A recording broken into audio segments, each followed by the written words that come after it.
ನಮಸ್ಕಾರ, ನಾನು ಪೃಥ್ವಿರಾಜ್ ಹಾರ್ನಹಳ್ಳಿ. ಕಾಂಗ್ರೆಸ್ ರಾಜ್ಯದ ಇತಿಹಾಸದಲ್ಲೇ ಪ್ರಪ್ರಥಮ ಬಾರಿಗೆ ಕೋಡ್ ಆಫ್ ಕಂಡಕ್ಟ್ ಘೋಷಣೆ ಆಗ್ಲಿಕ್ಕೂ ಮುಂಚೆನೆ ಅಭ್ಯರ್ಥಿಗಳ ಲಿಸ್ಟ್ ಅನ್ನ ಅನೌನ್ಸ್ ಮಾಡಿರುವಂತದ್ದನ್ನ ನೋಡ್ತಾ ಇದ್ರೆ ಯಾವ ರೀತಿಯಾಗಿ ಮತ್ತೆ ಅಧಿಕಾರಕ್ಕೆ ಬರುವಂತ ನಿಟ್ಟಿನಲ್ಲಿ ಕಾಂಗ್ರೆಸ್ ಶತ ಪ್ರಯತ್ನ ಪಡ್ತಾ ಇದೆ, ಹಾಗೆ ಟಾರ್ಗೆಟ್ ಅನ್ನ ಇಟ್ಕೊಂಡಿದೆ ಅನ್ನುವಂಥದ್ದು ಸ್ಪಷ್ಟವಾಗಿ ಗೊತ್ತಾಗ್ತಾ ಇದೆ. ಕಾಂಗ್ರೆಸ್ ಅಭ್ಯರ್ಥಿಗಳ ಮೊದಲ ಪಟ್ಟಿ ಬಿಡುಗಡೆ ಆಗಿದೆ. 124 ಕ್ಷೇತ್ರಗಳ ಅಭ್ಯರ್ಥಿಗಳ ಪಟ್ಟಿಯನ್ನು ಬಿಡುಗಡೆ ಮಾಡಲಾಗಿದೆ. ಈಗ ಆಲ್ರೆಡಿ ಮುಕ್ಕಾಲು ಗಂಟೆಯಿಂದ ಅದರ ಬಗ್ಗೆ ಸವಿಸ್ತಾರವಾಗಿ ನಿಮಗೆ ಮಾಹಿತಿಯನ್ನ ಕೊಡ್ತಾ ಇತ್ತು.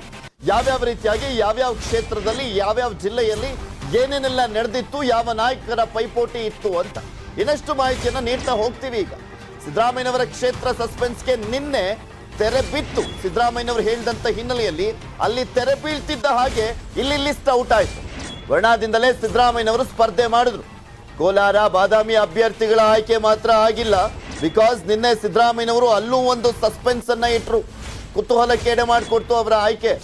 ಒಂದು ಕ್ಷೇತ್ರ ವರ್ಣ ಕ್ಲಿಯರ್ ಮಾಡಕ್ ಹೇಳಿದೀನಿ, 2 ಕ್ಷೇತ್ರದಲ್ಲಿ ನಿಂತ್ಕ ಅಂತ ಹೇಳ್ತಾ ಇದ್ದಾರೆ ಮನೆಯಲ್ಲಿ ಅಂತ ಹೇಳಿದ್ರು.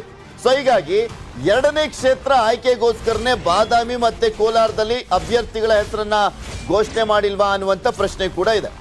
2ನೇ ಆಯ್ಕೆ ಯಾವ್ದಾಗುತ್ತೆ ಅನ್ನುವ ಕುತೂಹಲ ಇದೆ. ಆಯ್ಕೆ ಆದ್ರೂ ಆಗ್ಬೋದು, ಇಲ್ಲ ಅಂದ್ರೆ ಇಲ್ಲ, ನೋಡ್ಬೇಕು.